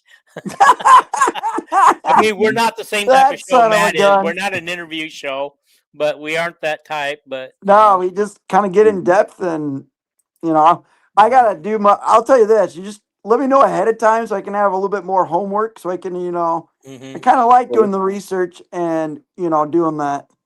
You're talking about on position groups? Just anything in general. Because he texted me earlier, or Dean did. I'm like, oh shit, I gotta get on. I'm like, yeah. So I was running back from Walmart. So yeah. I was like all day. Are we gonna even have a podcast today? And I asked Dean, is there a pod tonight? And he never answered. At 4 o'clock, he said no. And I go, no. I said, we got 2 games. We got a preview and a lot of stuff. And he says, Dean, he loves doing a podcast. Then he goes, okay. Oh, that's right. Brian Allen went to Vanderbilt. Okay, that's what you were talking about, the crappy lineman. That's why he was giving him a bunch of crap. He'll ruin that great Vandy defense. Yeah. Vandy just shut Iowa down so bad. I'm still depressed about it. But he's biased. Okay, let's see that. He's biased. We're biased. Oh man. Okay. That was good. That just made my night. Yeah, I'm just saying that if I was invited on a Vanderbilt podcast, I wouldn't be on it because I don't know nothing about Vanderbilt. So yeah. All I know is that Pavia likes to run his mouth and Iowa shut him up. That's all I know. He's one hell of a player. I like to speak the truth. Pavia is one hell of a player. Oh, for sure. Oh, he's no doubt about it. But man, he almost Raiola went to Oregon. Yeah, saw that. Dean wants to get off. But. So Raiola goes to Oregon. It's Dante Moore. He's in the draft, right? He's going to the draft. Yeah, he'll either be the first or second guy picked. Right. Him and their tight end. Their tight end declared early for the draft too. Oregon's tight end. He's gonna be the number 1 tight end. Yep. I follow the draft. He's gonna be around anywhere from 10th to 15th, and then Vanderbilt's tight end will probably be after 20 because Vanderbilt's tight end can't block. No, the Oregon tight end like runs a 4.4 something 40, and he's like 6'5" and weighs 250 pounds, and he blocks like Hayden Large. Yeah. Thing is, since Kansas City didn't do so hot this year, they're the 9th pick. They're talking about Jordan Love, not Jordan Love, but Jeremiah Love from the running back from Notre Dame.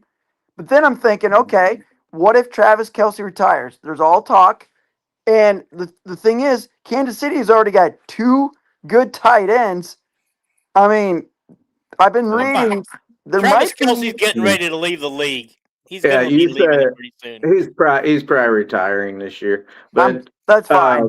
but there's another tight end that cannot block. Right.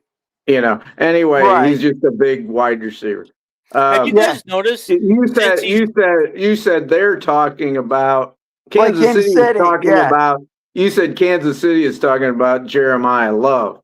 Yeah. Kansas City, the organization ain't talking about anybody. They keep on wraps who they're going to draft. They don't know who they're going to draft. But they're probably going to draft an offensive lineman or a defensive end. I think. Yeah, they need that too, because a lot of those guys are going to be leaving. Yeah. You can get a great tight end in the 3rd round. Okay. Hey, so I wanted to say, speaking of Kansas City, and have you guys noticed since Travis Kelce's been dating Taylor Swift that he's gotten really trim and muscular? I mean, he was always kind of chunky. I mean, never fat, but always kind of chunky and stuff. And now he's kind of chiseled, and he's kind of. I've watched Travis Kelce play every year because I'm a Chief nut. Mm-hmm. No, Dean, I did not notice that. I knew when he started laughing. I will guarantee you one thing: Mr. Vanami next year will lose his gut. Mm-hmm. Oh yeah. He had to eat his way to 240 from 210. Jeez. And next year he'll stay at that 240, 245, and he will have way less body fat. He'll be way faster. But no, I did not notice that about Kelce. I think you just are you being sarcastic or real? I'm being for real because Kelce's heavier now than he was 3-4 years ago. Yep. Okay. All right. Well, must be the way I'm looking at him then, Looking at this hot chisel guy, thinking I should be that hot chisel guy. I know you want to move on, but I can put this name in the headline too. See, I write this big headline when I share it, trying to bring in listeners. Right. Mm-hmm. That's the way I'm a writer. You know what you're doing. I've been a writer most of my life. So I want to put in poor George Kittle. I know. That'll bring in some viewers. Oh, I love George Kittle. Like the story about the tequila that he was drinking. The owner sent it down to him and had a couple shots. Then they started celebrating. I won't do that. More shots. Then he got down. The bottle's 3/4 empty. He goes, oh hell, I might as well finish it. Yeah, that was tough. Being a person that knows something about medical injuries. That was really. I know it was a cute story, but that was stupid. Yeah. That sure the hell didn't help his Achilles tendon any dehydrating his body tissues and restricting blood flow. But that's something. You know what? George never had great choices in life. He's always been a wild child, so yeah. I almost don't recognize him, when he was at Iowa and you see pictures of him in his clean cut with the short hair and everything. The short hair. At him, you go, George, what happened to you? And then Hawkinson did the same thing. Yeah. Hawkinson just let himself go too like a wild man. Right there are the two best blocker, receiving, quick tight ends that Iowa ever had. Hawkinson must have been hurt this year though, because every time I watch the Minnesota game, I don't remember seeing him play. Laporta's the one that got hurt, but Sammy, Minnesota just had a stupid Michigan quarterback this year. That McCarthy. Right. Minnesota hasn't had a great quarterback since they had Brett Favre for 2 years. Well, they had Sam Darnold was really good last year. But they thought McCarthy was the future, so they let Darnold go to Seattle. I think he's in Seattle. And now Seattle will probably win the Super. It'll probably be a Seattle-Denver Super Bowl or something. Wouldn't that be crazy? That would make Hackwell happy. That's a not bad of a Super Bowl. Well, those are the two best. I'm a defensive line of scrimmage guy. And those are the two best Yep. defenses, I think, off the top of my head. Yep. The Rams have a really good team, and Seattle just beat the hell out of them. Right. So, what are the matchups this week on that side of the NFC side? I think it's Seattle and the Rams, isn't it? Bears they're out of it. No, they're No, in. Rams. The Rams are at Chicago. Oh. Okay. Yes. And so where's 49ers? At Seattle or at Seattle? Yeah, there you go. Without Kittle. Without Kittle, that's a loss. We couldn't beat him with Kittle. Now we don't have him. I can't believe it because I can't name very many Seattle players. Sam Darnold is the quarterback. I know that, but I can't. I can't name very many. Darnold, he's laughing all the way to the bank, and when he gets if he gets the Super Bowl trophy, he's going to really be laughing going to the bank, saying, "Minnesota, you stupid idiots." And then the Texans play at New England. Who? Texans, Houston. Well, New England looks about unbeatable. But watch out for Houston's defense. The Steelers got beat last night, and then the coach got fired today or quit. One of the two. He retired. He was one win away from tying Chuck Noll as the winningest coach. All he had to do was win last night, not get beat. Or stay another year. Right. If you stay another year, you would have got it. But Houston's defense is unreal. So who's the other game? The other game's Denver and who?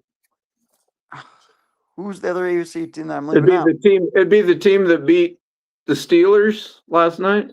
No, Texans are playing. Texans are at New England. Denver's home against.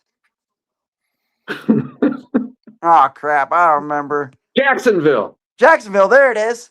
The Jags. Okay. The Jags. Paul's having a party. I think it's going to be Denver, New England to go to the Super Bowl, and Seattle and the Rams and the Bears would be a flip up in the air. But them are two good head coaches there. Right. Hey, my two fellow podcasters, Paul and Brad, are having a combination party for the Jags on this weekend. So let's go cheer on the Jags and party with Paul and Brad. But you have to go to Florida.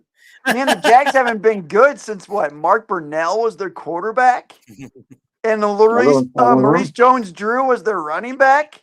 I'm very happy for Jacksonville. Right. Oh, for sure. But I still think it's the Super Bowl's. I don't know if New England and Denver. I don't know who's gonna win.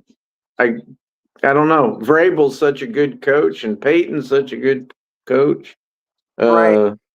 But I am going to go with Seattle in the Super Bowl. That's a good pick. That's a really good pick. Like I said, did you notice that watching the Rams play?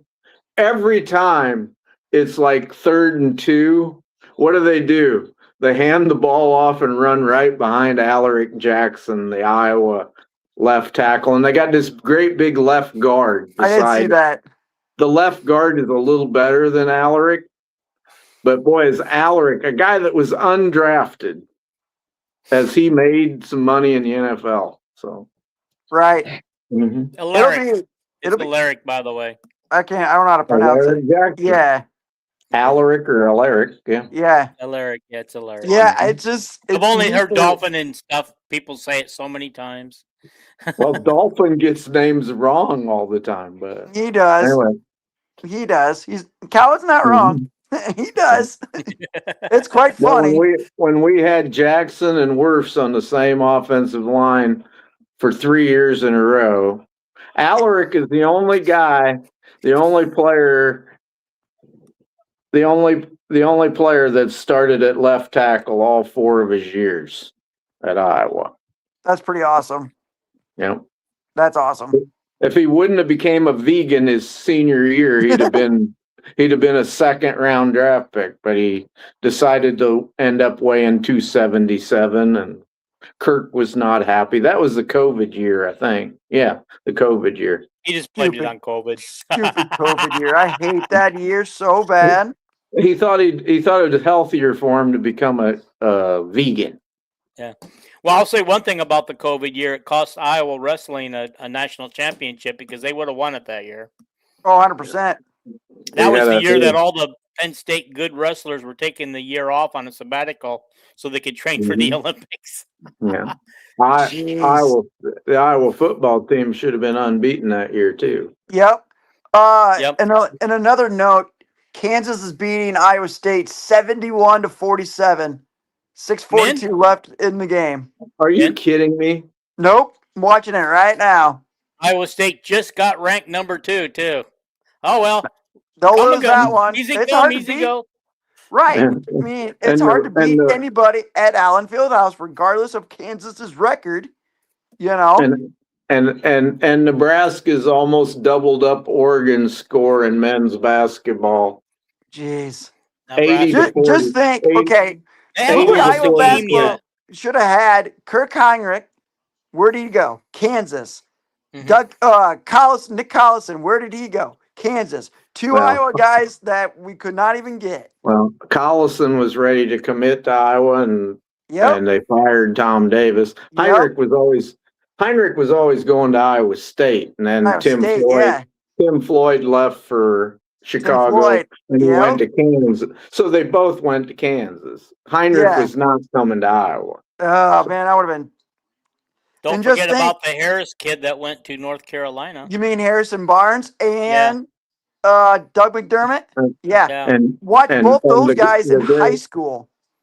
the great player from Marion, Iowa, Page, went to North Carolina. Good old Marcus Page, a lefty. He was in him and Giselle Mike were in Giselle.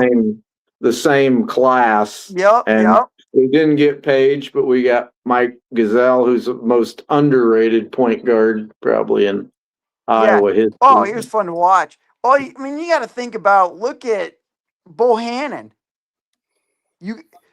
Iowa missed out on Jordan, and I got to see Jordan. Jordan came to our high school and came to North Scott and beat us just to go to the state tournament. That was number 1 versus number 2 just to go to the state tournament in Iowa. You meant that Iowa missed out on his 3 brothers. That too. Yeah. We did Yeah. not miss out on Oh, no. Jordan. He No, only Yeah, played we had 6 Jordan years. He only for like had 6 him years. for 6 years. right. Yeah. And Jordan, made it to the NCAA tournament with Wisconsin all 4 years. Yeah. Out of those brothers, I thought he just had a better shot. He was so Yeah. smooth coming off a screen. And then Oh. well, that was not Jordan, but that was not Jordan. Jason, I mean. Jordan was just fun to watch. When he left his shoes at Iowa State, at Hilton, that says something about a player. Yeah, but Iowa State packed him up and sent him right back to him. I did see that. You did that? I remember that. That was crazy. Yeah. I Nobody love wanted it. his I shoes, love- I guess, at Iowa State. I love that Jordan Bohannon missed the free throw so he didn't break Chris That's Street. awesome. You know what? And I told, talking to Dean before I got on the other night, I'm reading Chris Street's book, and it's really Chris Street's my all-time favorite Iowa basketball player, and it always will be. And I He remember wrote a watching book? him. He wrote a book? No, Chris his Street dad wrote a and book? Or his mom dad, sorry, his probably. dad did. Mike did. Okay. What's it called? Mike, Mhm. Emotion in Motion. Okay. I was Yeah. gonna make a bad joke, but I didn't. So Uh, I was gonna say, Mike, that Dean, that it was written by a ghostwriter, but Well, it's not the really. life and legacy of Chris Street, and then on the bottom it says Rick Brown, and then Mhm. forward by Coach Tom Davis. Yeah, so Okay. that actually book had been written a long time ago because Rick Brown has not been around for a long time. Yeah, Yeah. it just breaks down like his childhood and then going to Iowa. Hmm. If you Very thought good. if Chris Street would Yeah, have been that's an easy first round draft pick in the NBA.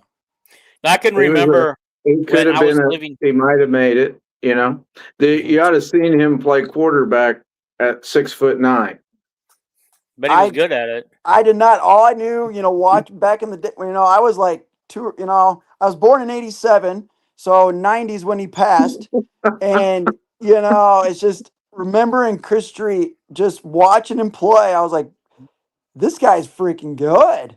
Guys, I have never seen Chris Street play live because I was living in California at that time, and back in those days, the internet was in its infancy, and trying to get anything, of course, nothing was streaming at that time, and so it was hard to get anything. But somehow, on one of our local sports channels, it was brought up on a newscast, and my buddy who I work with heard it, and he broke the news to me at work that night that Chris Street had been killed, and I go, really? I go, okay. Is he a good player? Because I hadn't seen any games. I didn't know. Yeah, they had him on. He was on national. His last game was on national TV at Duke. Yeah. And then Iowa's first 2 games back, Michigan and Michigan State. I did make a point because those were on national TV. I made a point. Iowa beat Michigan. We were down. I think we were down that game too. And came back. The first one was at Michigan State, and we were down by 14 with a minute and a half or 2 minutes to go, and AC Earl said in the huddle, he said me and Val are taking all the shots. And Davis didn't say anything. They scored almost every point. I think Kenyon Murray made a layup or something. But watching AC was fun. Yeah, man, AC could shoot it. He didn't care. Yeah, and have never watch him play live much, because of not having him out here in California. I want to point out that Dean 42 minutes ago said that the podcast was over. Yeah. I will say this though, we still the viewership has gone up, but the comments have stopped. That's okay. I think everybody's trying to go to bed, so I think this will end it right now, so I can get going to bed. Yeah, and then Kelvin can go check on the horse. I am gonna go out. I'm gonna go out and see my filly colt in the morning. I just own a little bit of her, but. All right, guys. Thank you for watching, everybody. Don't forget, don't hit that subscribe button. Share it. Yeah. Share it out. Let's share it out. Let's get. We're at 615 subscribers. Let's now push toward 700. Okay, 700. Let's push toward it. All right, we can do that. All right, guys. Have a good night. Have a good weekend. I don't talk to you. Bye, everybody. Thank you for watching. Go off.